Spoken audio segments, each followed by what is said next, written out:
Hi everybody, Jennifer Blevin-Smith with Integral Clinic Solutions, and you're watching my YouTube channel, Navigating the Business of Medicine.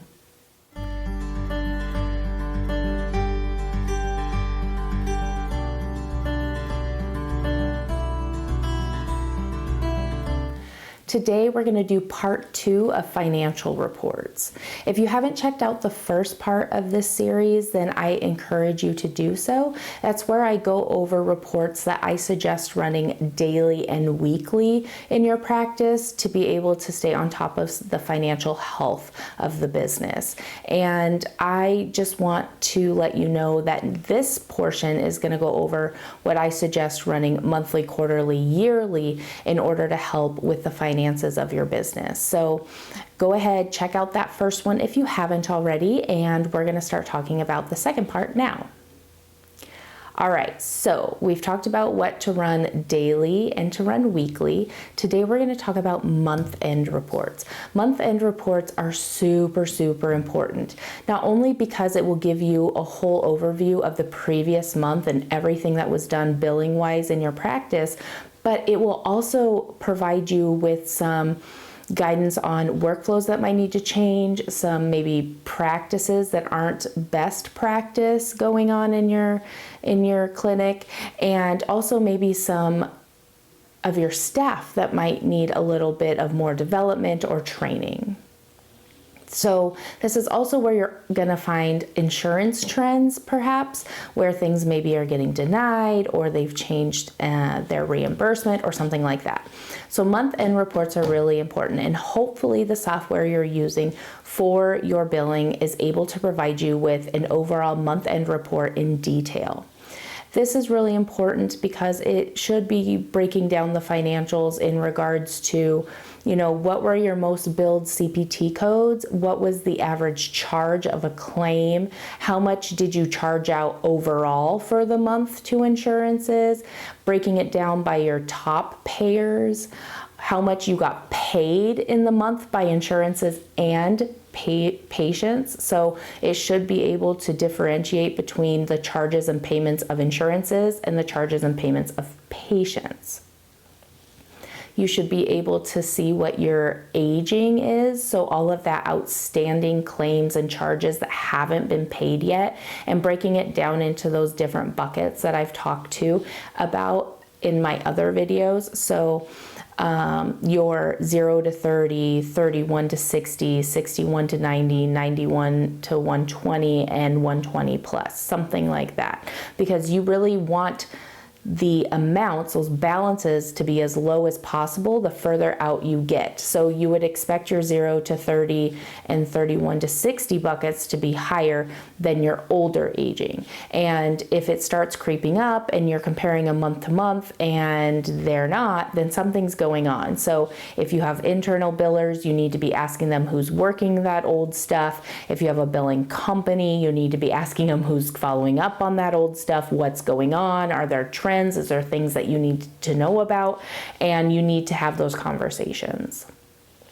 The month-end report should definitely be able to give you a very good idea on the financial health of your business for the last month and also for the past months behind that. So hopefully it would be able to allow you to look month over month to compare how you measured up compared to the month before, 6 months before, etc. If not, then you need to run that report and look back at least the last 3 months to compare and see how you're doing. If you're trending down in your collections, why? If you're trending up in your charges but down in your payments, what happened? Did an insurance company start not reimbursing you correctly? Did something happen with coding and workflows? Maybe your front desk isn't checking eligibility like they should, and so a lot of claims are getting rejected and it's delaying that payment to you. There's so many things that can let you know. So the month-end report and giving you details as of some examples of what I just talked about are super important. If you're not sure if your software does that, talk to someone who's a specialist or a subject matter expert in the reporting system to be able to give you what you want, or at least build you, customize something for you to have that.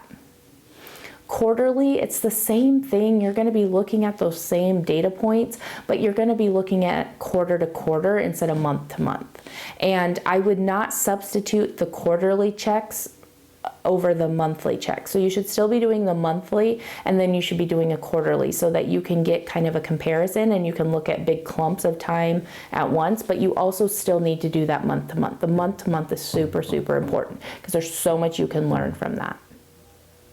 And then your year-end report, that's where you're going to be looking at your beginning and ending aging. I also would suggest trying to do that for your month to month, your beginning AR, your ending AR, depending on how big you are, just to kind of trend that out.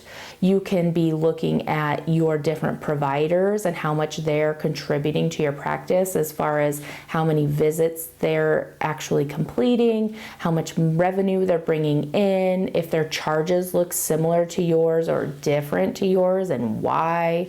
Of course, if it's a mid-level, of course they get reimbursed less than you because they're a mid-level, and that should be in your contract. But this is really important to be dissecting these reports that you're running at larger intervals and comparing them to your insurance contracts to make sure that the insurances are doing what they said they were going to do as far as reimbursement and payments. It's important for you to be looking at it to see if you need to establish any workflows. The year-end report will also help you with budgeting for the next year. It will hopefully help you see your top payers and kind of where they fall into place compared to one another to see if maybe there are some contracts out there you might need to renegotiate for higher reimbursement. I don't know. I'm just putting these ideas out there because a lot of people underestimate the information and the power of running financial reports in the practice. And the financial reports aren't just your aging and just your charges and payments. It's also, like I said, who are your top payers? What are your top paying CPT codes? What are your top billed CPT codes? How are providers doing against one another if you have more than one in a practice? How are the patient collections going over throughout the year? Is there something that needs to be fixed at the front desk or your collections process to bring in more patient payments? You could run a report to see how your average reimbursement is by CPT code by payer, hopefully. Hopefully your financial billing system is robust in the reporting because that's what's going to help you kind of work out kinks, discover and identify trends to be able to fix anything that needs to be fixed internally, getting prior auths, referrals, those kinds of things. If you have any questions or comments about financial reports, please leave that in the comments below.